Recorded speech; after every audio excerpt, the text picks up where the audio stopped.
Fala, Brasil, eu estou aqui com o Dave Castro, Axel, e temos aqui também os convidados, o Sérgio Sanches, a Babi Azevedo e a Naty Graciano, que daqui a pouquinho vão aparecer para fazer umas perguntas. A gente vai tocar em inglês diretão com o Dave, depois a gente coloca legendas, beleza? Tamo junto. So, hi, Dave. First, thank you very much to spending this time with us here. I'm Ricardo, as you know, and it's very good to have you here. I'm here with Axel, and thanks. Thank you. Thanks for having me. I'm excited to talk to you guys and your community. That's awesome. Yeah. Hey, thank Axel. you, Dave. It's a pleasure.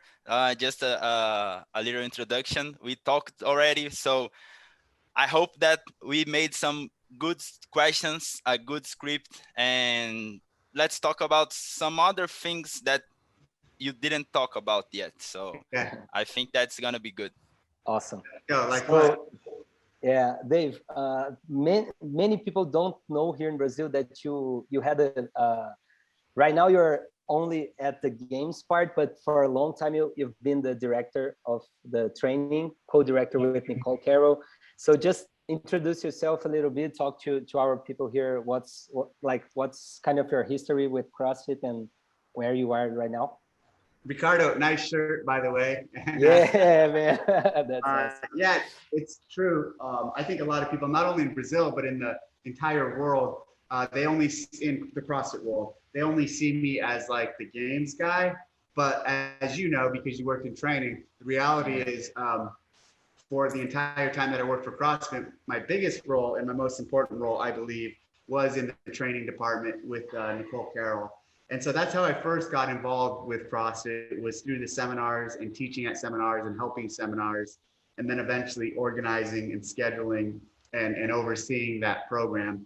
And it wasn't until recently that I, with Eric and the new team, the new leadership, they kind of just wanted me to focus on the games and the sport. And then so Nicole has training. And so now I'm not as heavily involved in it as I used to be, but I still contribute and collaborate and discuss things with that team when there's opportunities.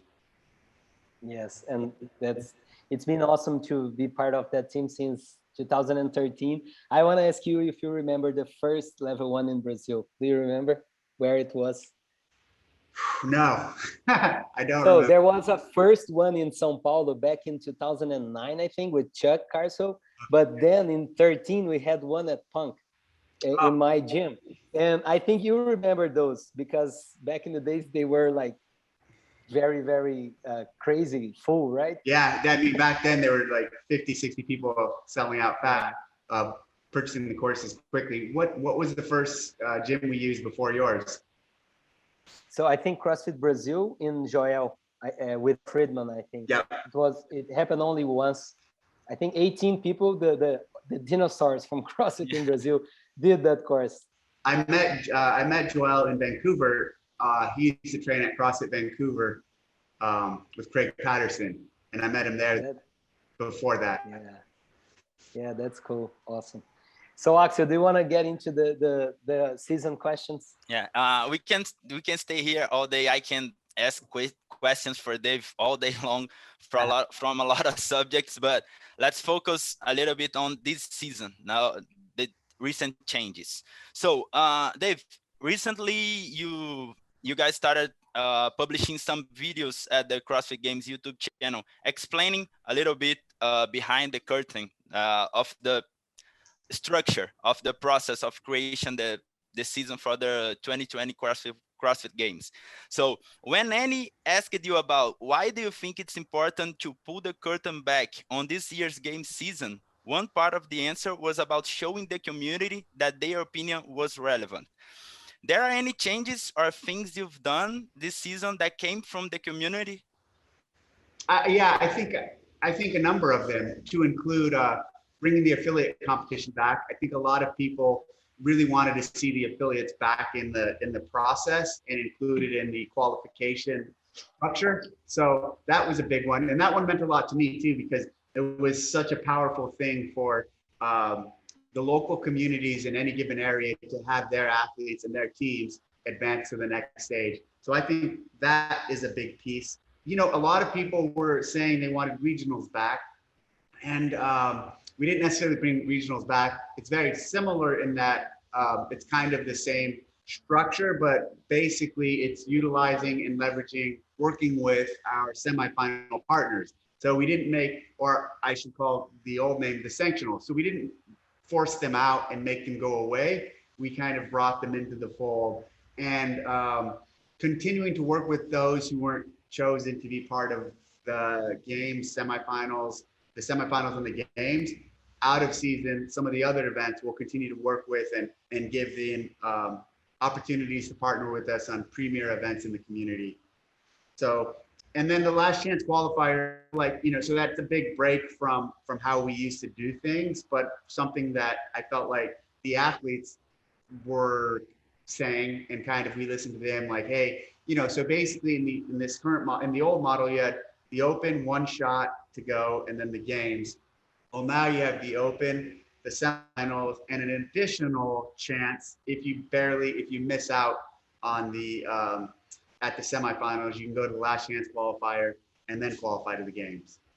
Yeah. So it's similar, and some people want to lean on that it's identical, but it's not at all identical. It's actually very different. There's a lot of noticeable differences in it.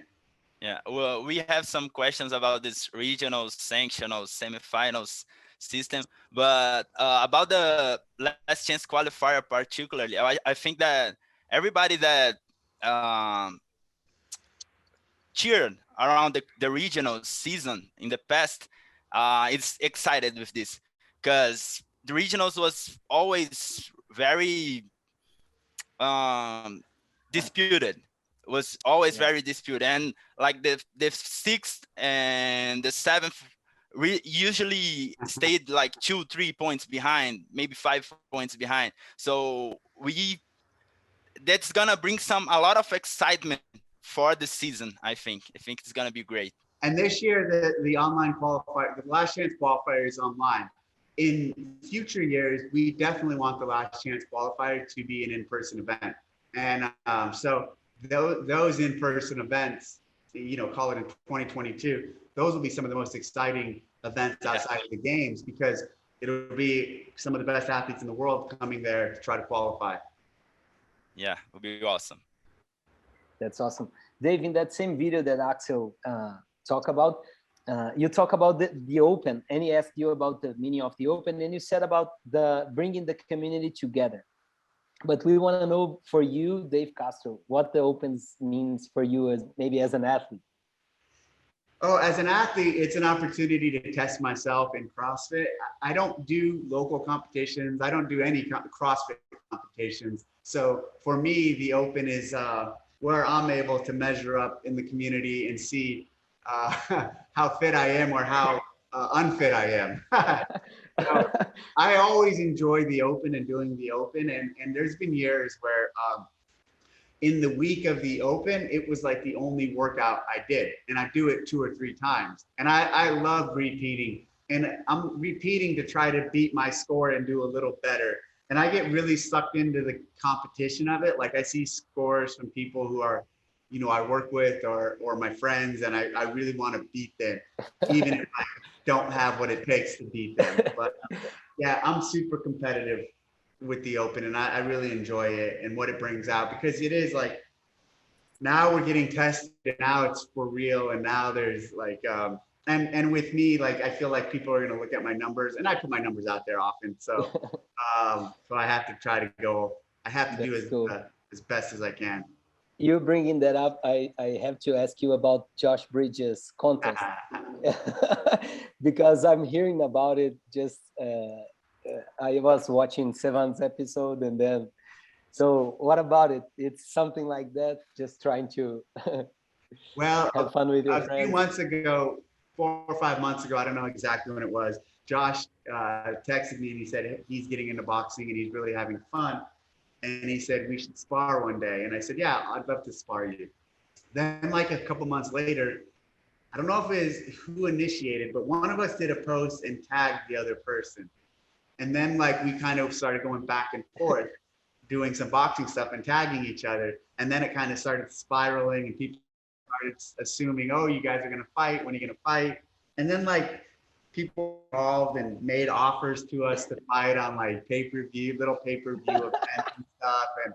And if I were to fight him on a pay-per-view or a real fight, I would like have to train really hard and I'd go all in. And I just don't have the ability with my job to do that. So I probably won't fight him on a live TV event, but I will definitely end up sparring with him. So sparring, sparring that's not streamed to the world.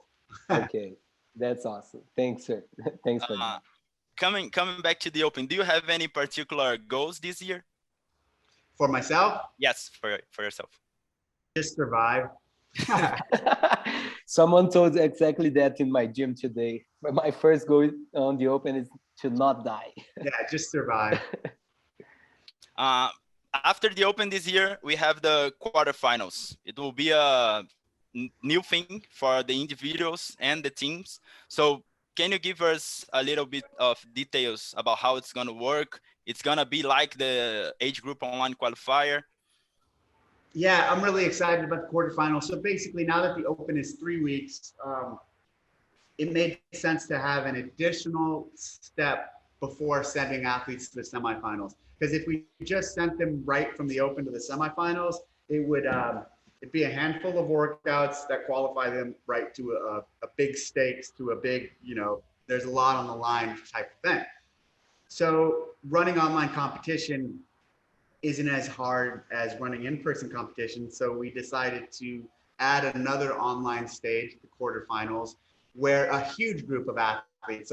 So now it's not like 100 are advancing to this. It's a lot. It's 10%. And then they all get to compete against each other to go to the next stage. So at that number, it's the people who are really serious about it and really are passionate about competition, and a lot of them. And even if you're not super serious about it, but you're really good, because that's what the top 10% represents. Like there's going to be a lot of people in there who aren't full-time competitors, but who are really good CrossFitters and might want the opportunity to measure up against some of the really good people in more, I don't want to say more challenging tests, but in tests more appropriate to that level of athlete. So it's like, when you program the Open, it's supposed to be inclusive and a wide variety of people can do it. This won't have that mindset when programming, meaning the Open, like they have to, everyone on this call should be able to do the Open workouts, but everyone on this call might necessarily not be able to do some of the quarterfinal workouts. And that's by design because it's a higher level of athlete. So, and so think more skill-based stuff, think more potentially heavier loads, etc. So I'm excited about the quarterfinals. It'll be, like you said, very similar to the age group online qualifier, multiple events in one time frame, 1 weekend. The team aspect of it will be really cool because they are going to do theirs as teams. So there'll be, the 4 people together and they'll have to do them that way.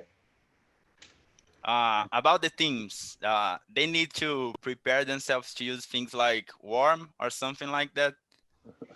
Well, I would say no, because like expecting everybody to have a worm around the world wouldn't be too fair. So I'll kill that one right now. We won't program any worm in the quarterfinals.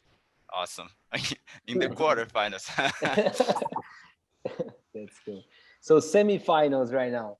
Semifinals, we also bring that up a little bit, the regionals, how it was like appreciated by the community. And now we have semifinals. And I want to ask you why. What makes you think about that decision of bringing the semifinals back, or instating the semifinal instead of the regionals? Well, the semifinals, so the regions that we just created were really every year, every couple of years, we're having to redefine them and having to redraw them. And some people were upset by, how many spots each place got or where the boundary was. So we decided to ditch that regional concept, and go with this continental concept where basically established boundaries, using the borders of established boundaries. And so South America is a continent, obviously Asia, Africa, North America, etc. And so, and building our sport off of those models. Now, the borders and some sort of region or continent is important for us to capture because it gives people national pride or nationalistic pride in their area. It gives them something like to compete against like people and to compete against their cohort and to send the best in the world from their group.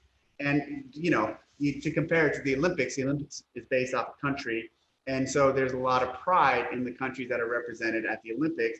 Well, with this model, we'll be getting, when you go to your event, your semifinal in Brazil, there is going to be all South Americans there competing. And so that is something to rally behind. If you guys had South Americans there competing and Patrick Vellner, like that's cool because Patrick Vellner will bring more audience in theory, or Patrick Vellner is a star. But, you know, if Patrick Vellner then wins and goes to the games, well, all the pride, the area pride is kind of lost. So that's why it's really important that you guys also, and these other areas in the world, get to compete against yourself, compete against your areas, and send people from your community to the next level. And that's part of the reason. That's the major of this style of format, and especially when it comes to the teams. So that way there'll be team representation from these given areas. That's very, very cool. Still about the semifinals, Dave. I read your book and I follow you in the social media since 2014.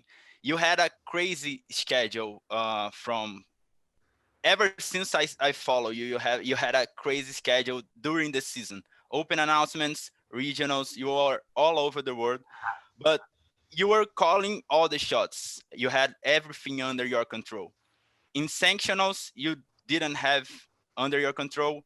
Now at the same semifinals, you also don't have it under totally your direct control.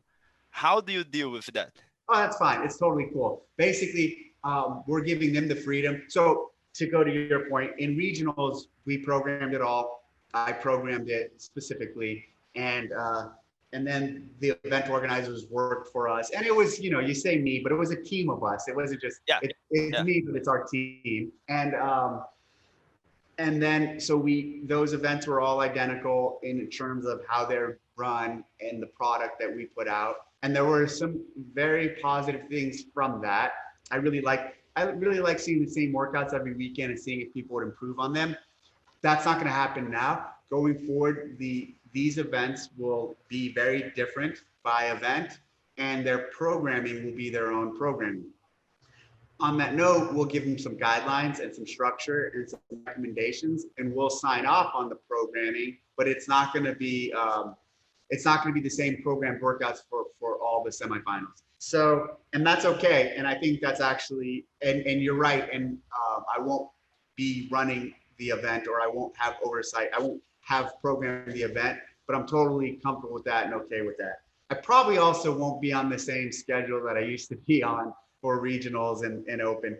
And this year, we're going to announce very shortly, but we're doing all the open announcements in California out of our Scotts Valley office. So we are going to do announcements, but we are not going to travel them just because right now is not the best time in the world to travel. So we'll have them there. And then once the semifinals come around, I personally haven't decided what my travel for them will be, because we actually don't even know, you know, which ones will be able to happen and which won't. So still a lot to be determined on all of that. Yeah. Awesome. Thanks.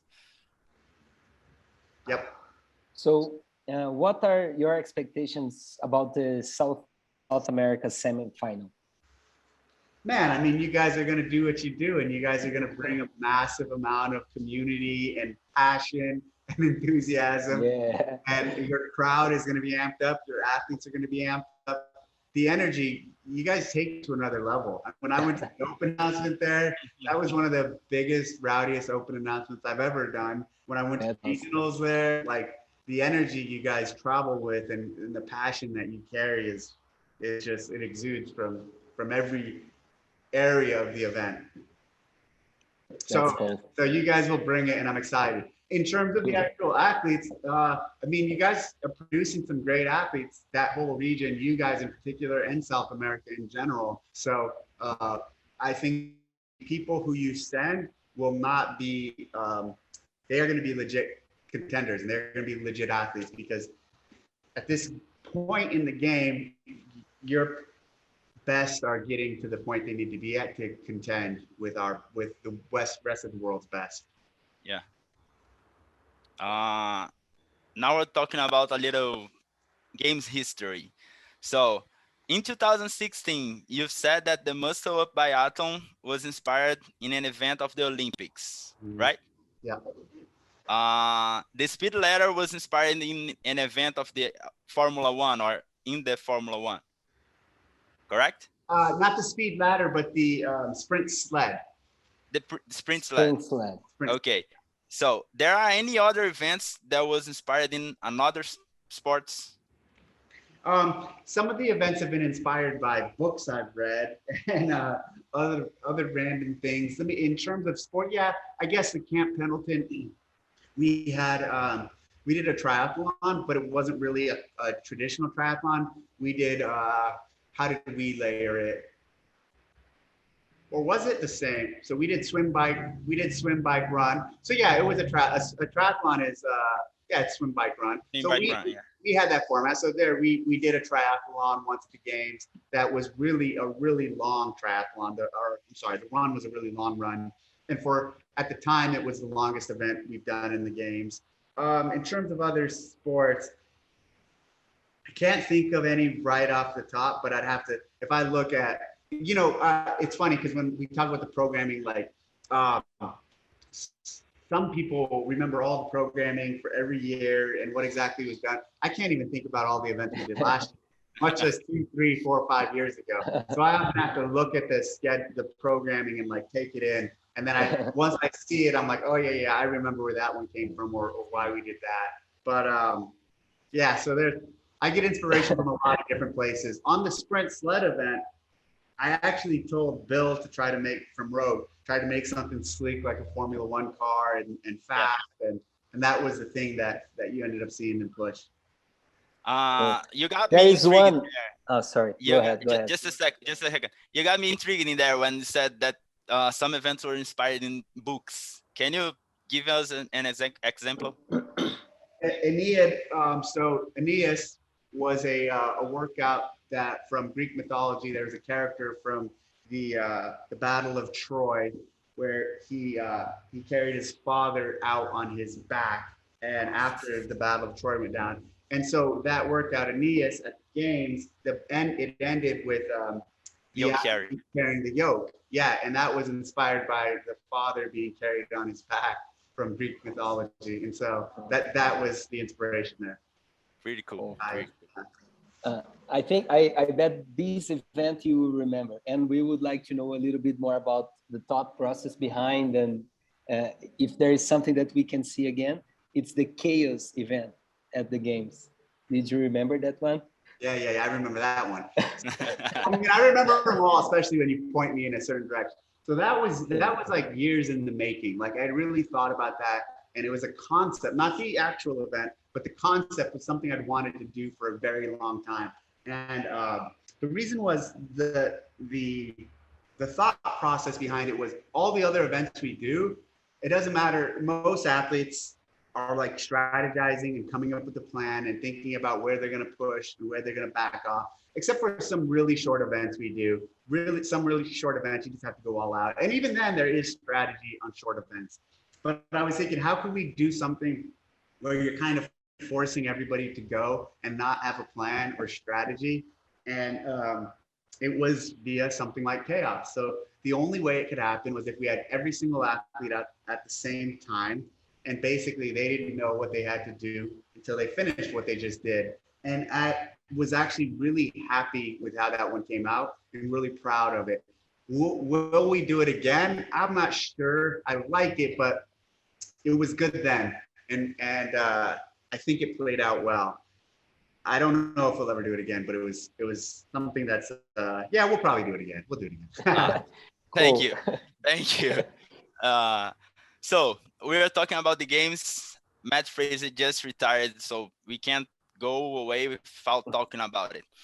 You kind of predicted it when you said when you said that you didn't think that he was going to win the 2020 games, and when you went to the Talk Elite Fitness podcast, Tommy asked you if you still thought that way, was thinking that way after the results of the first phase of the games online first phase, and you said, I think I'm quoting, but I'm not pretty sure. So it's inevitable. It's that time. That time never loses.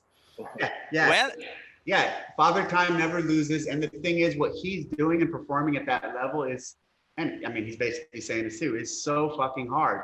It doesn't continue on forever. And that was kind of my point. Like, yeah, this is great. I'm excited, but this isn't, he's not going to win 10 in a row. He's not going to win 8 in a row. He's not going to win 7 in a row. And so at this rate, because he retired, he's not going to win 6 in a row. And that was my point. This is really hard. It's not sustainable to perform at that level on like mentally and physically year after year. And what he did accomplish was amazing, of course. And it's sad to see him go, but it totally makes sense. And Rich Froning went through the same thing too. He decided to leave at a point, and he basically still trained the same amount he used to, but not with the pressure that he put on himself and the stress of like, and the way he had to train to compete as an individual. Now he has fun with it, training for a team where he didn't in the past. So it's just part of the cycle. And like people ask, is this going to affect the sport, or how do I see it? Am I upset? No, it's fine. It's great. And actually, it'll be better for the men's side of the field for next year because there's a bigger storyline now. Yeah. Instead of Matt's dominance, it's going to be who's going to take his place. So, who do you think will fight for the first place? I don't know. I really don't. I don't really play, like, I don't pay attention to the sport like that or play the sport like that. Like, I'm never really, especially in the, like, right around games time, people always ask me like, oh, who do you think's gonna win? Or what are the top, people ask, who do you think's gonna win? In the past few years, it's easy to say, oh, Tia or Matt, obviously. And then when people ask me, who are the top 3?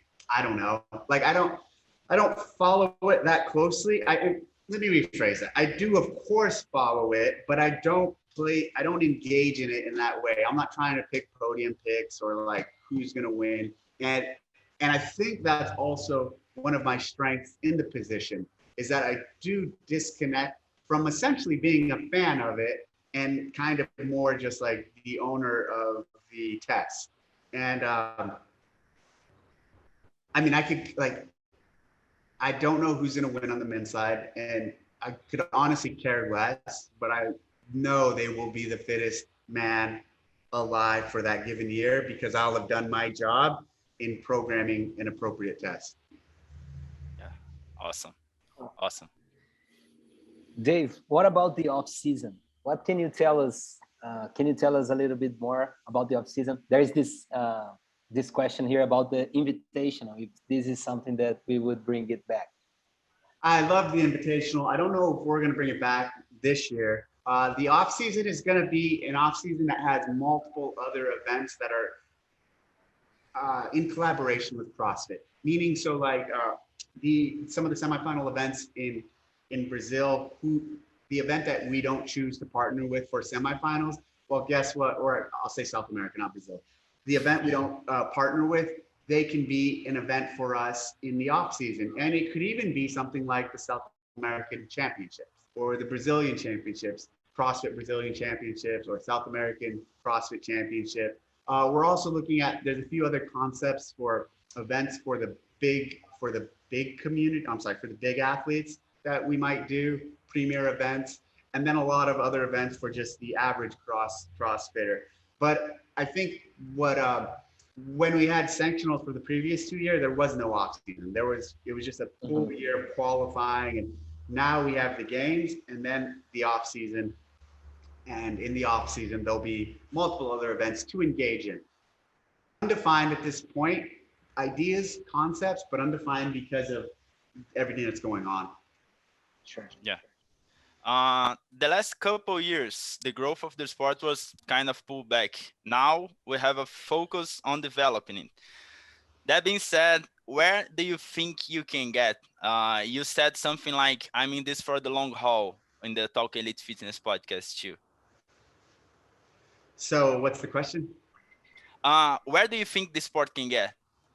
Oh, wow. I mean, I think this sport is going to continue to grow, and it's going to continue to, the sport will grow, and the growth of the sport will cause the community to grow, and the growth of the community will change people's lives and have a healthier community on the micro level, and support everyone globally. So I'm really excited because I see that as our sport doesn't grow independent of the community, and the community doesn't grow and our sport not grow. So they both have to happen, and both of those happening are such a beautiful thing. It's such a beautiful thing because you guys all know, you want your family members, your aunts, your uncles, your grandparents, you want everybody in your life to be doing CrossFit because it'll change their lives. That's not necessarily competing in it, but just doing it. And the more people that do it, eventually the more people that compete in it. So us growing the sport coincides with us growing the community. And to me, that's exciting and significant. Cool. What is the most remarkable fitness achievement that you have seen in this last couple of years? We have seen, like you already mentioned, the mile plus back squat, and then you added the 50 pull-ups. There is anything more? So that's significant. I think at Atlanta, and like the level that those guys, the speed at which they did at Atlanta, and Matt not even trying and still winning that workout was really impressive, because the volume there is like, not often do I say this of a CrossFit workout, but that CrossFit workout took the volume to another level that we typically don't go to, especially not in a normal box. When you look at the volume of specifically chest to bar pull-ups, and that to me was very impressive. And then even the event won at the CrossFit Games this year, because it was a repeat, a really heavy scaled up repeat of an old the first games workout. And basically, I think Matt had the same time or something very similar. That was cool too. These days though, like, there is so much going on in the strength world and the CrossFit world and the fitness world. Like, things are constantly being elevated and raised and lifted more and faster times.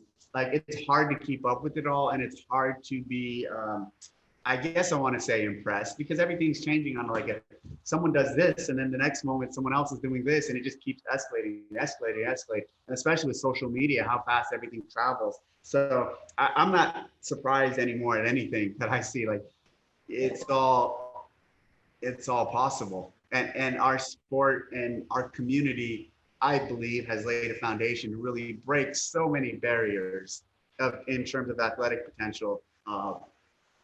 So that's my answer. Yeah. Axel, I think that's time for us to get our guests here. Okay, so let's start with Sergio. Hi, Dave. My name is Sergio. I'm from HugoCross.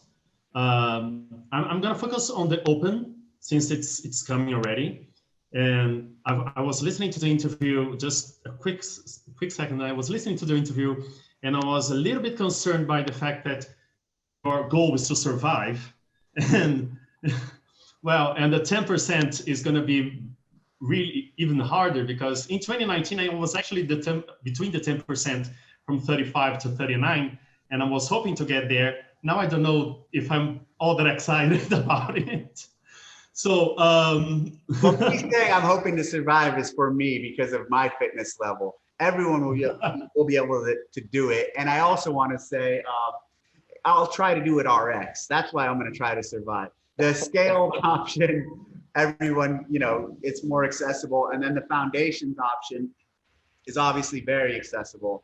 So don't hear my words and think that it's going to be too hard for people. I think about it because I also want to do RX. So yeah. The thing is, when you talk about the open, it's not uncommon that the fittest individuals usually end up on the top spots on the open leaderboard, right? But of course, there are some exceptions, but we usually see the top 10-15%, 10-15 athletes, like really the best on the top of the leaderboard, right? So my question is, what are the most important variables in assembling the open workouts that you consider? And can you honestly say that after 5 weeks, well, in this year, after 3 weeks, that you are actually selecting the best of the best? When we had 5 weeks, absolutely. And basically, when you looked at the data by 3 or 4 weeks, it's pretty established on who's going to advance. And then the last couple of weeks are just additional tests to narrow it in. The amazing piece is, and you pointed this out, the fact that, yeah, when you look at the open, those are unarguably some of the fittest. We could almost run the open and nothing else. And I don't want to say the results are the same, but oftentimes the winner and the top people are the same as the games. I don't think it should be run that way, obviously, but that's a significant statement to the efficacy of the test at every stage and to the ability of those athletes and what it truly means to be fit. And this broad, general, inclusive fitness and not specific and not a specialist in anything. In 3 weeks, yeah, so do I believe in 3 weeks we should send people to the semifinals or to the games? Not really, and that's kind of why we have the quarterfinals with this really big net. So the 10%, I mean, if you can't make the 10%, you definitely aren't making semifinals. You know what I mean? So nobody's being left out. Like if you finish 10.1%, if you don't get an invite to the semifinals, or I'm sorry, to the quarterfinals, guess what? You had no shot of making the quarterfinals. So the people who make the quarterfinals from that 10% are going to be like the 1.5% of that group.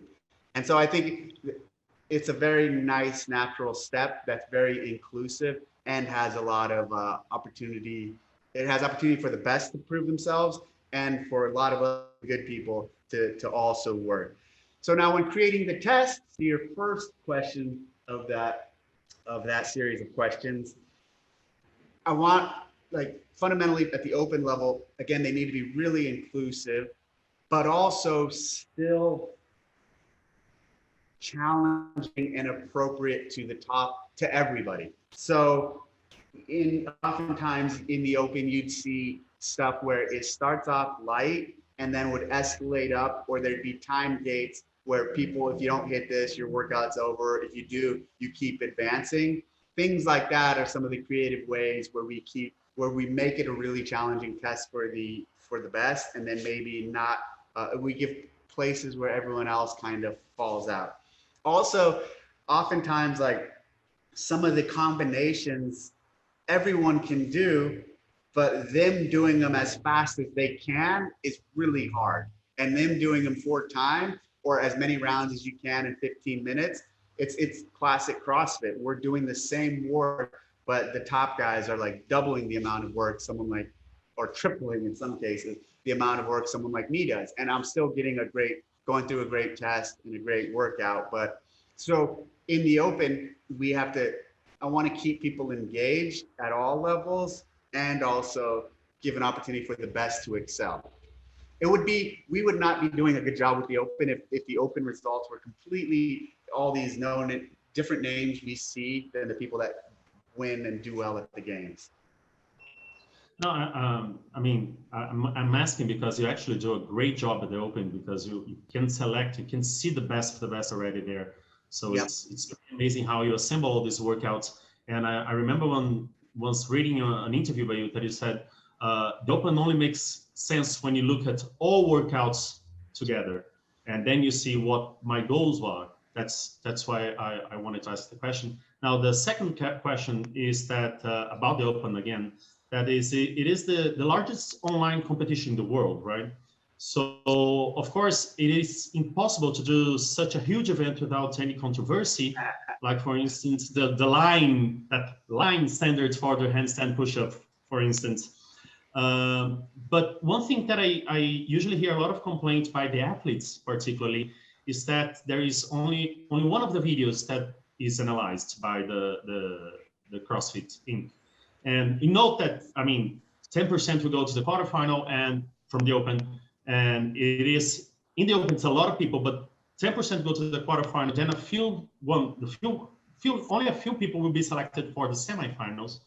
So my question actually concerns if will that continue to be only one video to be analyzed? And one that athletes also ask me is why the CrossFit doesn't ask for all the videos to be submitted with the score, and then only later you tell them which video will be analyzed, because there is a huge gap between the workouts and the requirements for the videos. So this is my final question. There's a couple reasons for that. One is just scalability, and meaning checking all those videos and the resources to do that is a tremendous effort, even checking one video submission. And then the other thing too is that's one piece of it, but we're also going to try to increase that and get better at that with resources and with team. The other piece of it too is I believe strongly in this. What message is it sending to our community if we're saying, here's the standards for doing the workout? You do the workout and you have a judge who goes through our course and they submit the score. But guess what? That also doesn't matter to us because we need a video for every single workout. Meaning there's a level of us saying, hey, we're signing off on you being able to judge, and we're going to give you that professional right to do so. And the integrity there is like, yeah, we are acknowledging that we hope you're operating with a high level integrity and not cheating. And so if we were to review every video, it just feels like Big Brother coming over and saying, it doesn't matter that you had a judge, and it doesn't matter that you're an honest person and you did it the right way. We don't believe you, so we have to check. So I believe firmly in empowering the community through the methods that we do, and respecting that empowerment and acknowledging, yeah, if you say you did it in 2 minutes and 50 seconds and you had a judge and your gym manager, all 3 people signed off on it, it's really shitty if all 3 people lied. And does it happen? Sure. Does it happen to the extent that like it's this massive problem? I don't believe so. And that's kind of what the videos are for. It's like spot checking. It's not checking everybody. It's just, we're going to check one. And in sometimes spot checking, we catch irregularities that we have to dive into and explore a little more. I wish everybody was completely honest, and I think a majority are, but just like any community, every community, we're just like any other community. We're bigger than most communities. There's good people and there's not as good people. Okay, but thank you so much for answering my questions. It was a huge pleasure to be here, and thanks CrossFit Brazil for this invite. Thank you. Thank you, Sergio. Thank you. Dave, before inviting anyone in, how are you with the time? I have a little more. Okay, let's run through so these girls can have a chance. So Babi. Oh, Babi. Hi. Hi, Dave. Hi. I have some questions for you. So the first is the 3 events model at the Open. Is it just for this pandemic time, or is it going to be permanently as different stages to reach the CrossFit Games? The 3 weeks? Yes. Okay, so for this year, it's because of the pandemic, but we'll revisit it and we'll get feedback from the community and see what everyone in the community thinks of it afterwards before we decide to commit to 2022.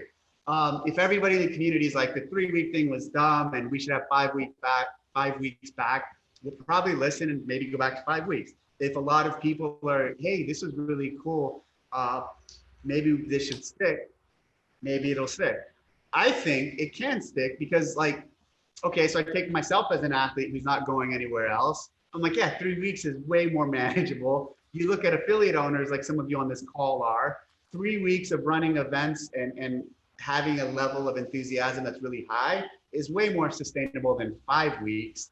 The 5-week open is like, it's a lot of work. And affiliate owners, right, Ricardinho, affiliate owners know that.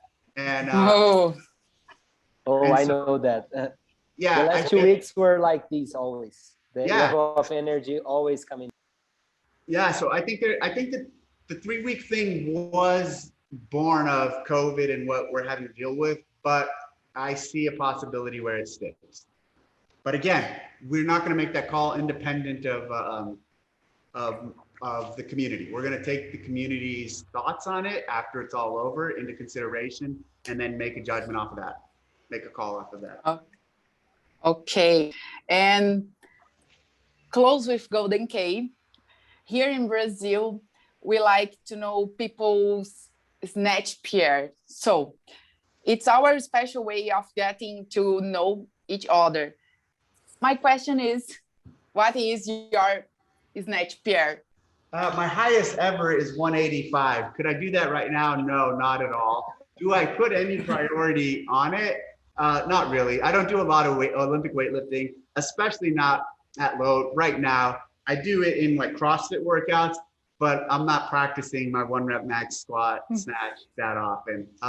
My goals with CrossFit in training have kind of evolved and changed over the years. And right now they're very different than they were even 6 months ago. So I don't really focus too much on the Olympics. Okay. There was a phase where I really cared and wanted the numbers to be higher, but I'm not there right now. Okay.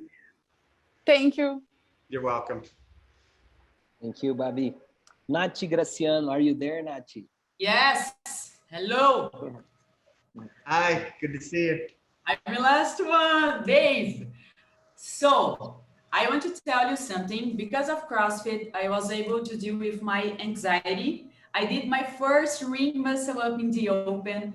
I became a business person. I created the first YouTube channel about CrossFit in Brazil. So I have the most memory in my life, in CrossFit life. So I was a floor announcer in the open. I remember. And in the regionals. So I want to thank you for this opportunity because this thing changed my professional life. So this is my best memory in CrossFit, is this event. So I want to ask you, what's your best memory in your CrossFit life? Oh man, that's a deep question. Oh man. Could be about your community or about your challenge. I don't know. Because this is so emotional for me, this memory. So maybe you have one, so tell me. There's a lot of great memories, obviously, related to the games, related to this, to the community, my job and training. I think most of my best memories are around training and the lives in the training department, working with the seminar staff and the community there, because that work was powerful and we changed a lot of lives. I think of training summits and where we get our staff all together and some of the powerful messages that our team would convey to our staff. And I'm not a touchy-feely, mushy guy, so I don't have I'm not going to be able to share a story like I think you would, or because I just have a little different. I disconnect so much from things, but yeah, the memories that are most significant to me are the teams that I've worked with in the training department, and traveling with those guys and educating and learning from them and teaching them and growing that, because the training world is kind of like the foundation of the affiliates. Every affiliate comes from the training team. And my memories engaging there are some of the significant ones and powerful ones for me. I love it. So now I will change it about sentimental things to entertainment. So I'm speaking for scale people in Brazil. I'm like a queen of the scales in Brazil. So we love your advice, your spoilers in the open. So this thing for us is like the huge energy when you post something, you post some picture, you tell us something. So we always trying to discover, to figure out what you are saying. So give me one tip. Could be some picture, some color, some equipment. So I wanna discover this thing for my scale people. One thing, oh man.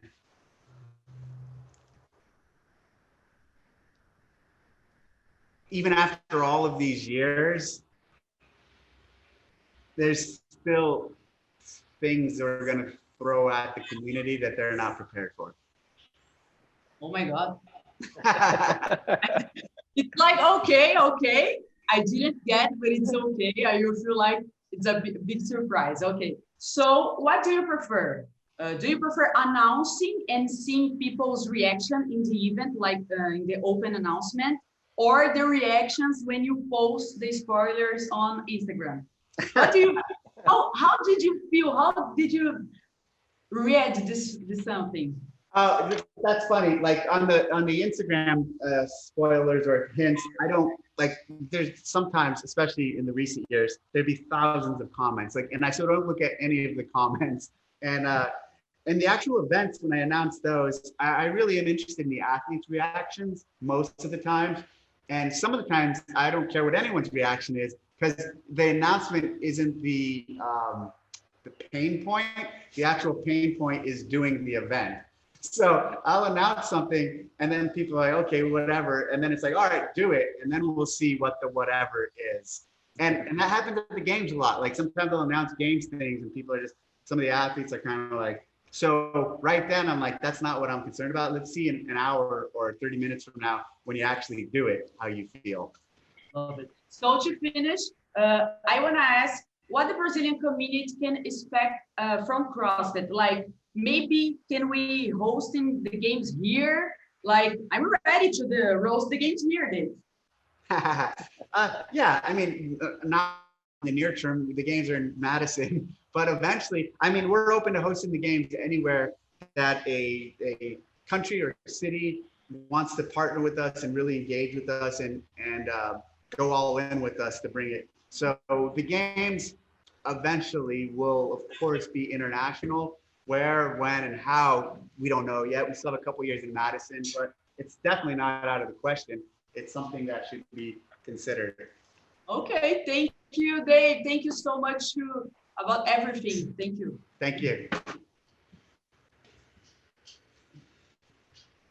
So, Dave, we're almost wrapping up now. I know that Ricardinho wants to ask you something, especially after the answer that you give Naty. So, do it. So first, I want to say that one of my best memories in CrossFit was your closing at the summit last couple of years now in 2019, and you give a very good message for us there that every moment in life is a chance for us to learn, and we have to take that process, apply in our lives, and then give it back, grow from it, and then give it back. And it was really, really cool. And I want to ask you, what's maybe your biggest lesson? This question came from the community, and I like this. What was one of the good lessons from me? But I want to ask you, what's the biggest lesson CrossFit gives you, or for your life gave you?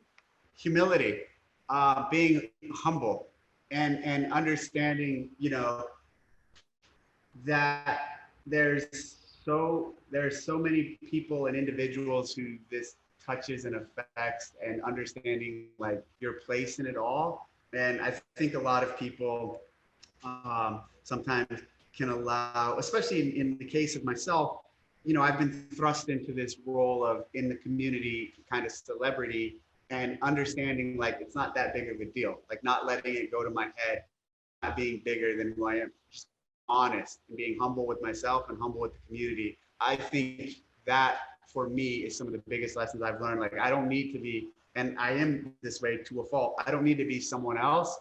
I'm me, and you know what? People like it or they don't like it, take it or leave it. But I don't want to make a fake me to have more people like me.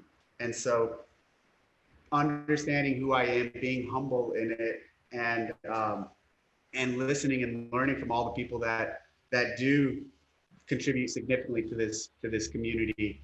There are some amazing people in the community, and there's amazing things to learn from them all. That's awesome. Thanks. So I have two questions to close this interview, Dave. Okay. The first one, the question that won't go away. The open announcements are back, but will you be announcing them? I haven't decided yet. Okay, fair. Can we expect to have another one in Brazil anytime soon? Well, not this year. Yeah, sure. Not this year, but 2022 or 2023. Yeah, for sure. And I think, look, if Brazil wants more events and Brazil wants more community, we got to see more engagement. And like so much of how we build the season, and I'm not saying you guys haven't had more engagement. My point being is like when we look at the numbers and we look at the places where we decide to go to, or we look at the places that get new events, it's like, okay, well, which area is really rallying behind CrossFit? Where is there a lot of growth? Where is there a lot of open participation? Where are they engaging back with us at a high level? And so, I mean, like, yeah, and next year when we make those calls, look, this region had a 20% growth in the open. They're really excited about it. Maybe we'll go there. So should come rally behind the open and show support and rally behind your local communities and rally behind your gyms, which you guys, of course, I know will. And that will all contribute to us engaging more in terms of events like that and so forth. Yeah, we are working on it. Thank you, Dave, so much. It was really nice to be able to ask you these questions. I really appreciate it. Thank you, guys. Thanks, everyone. Thank you, Dave.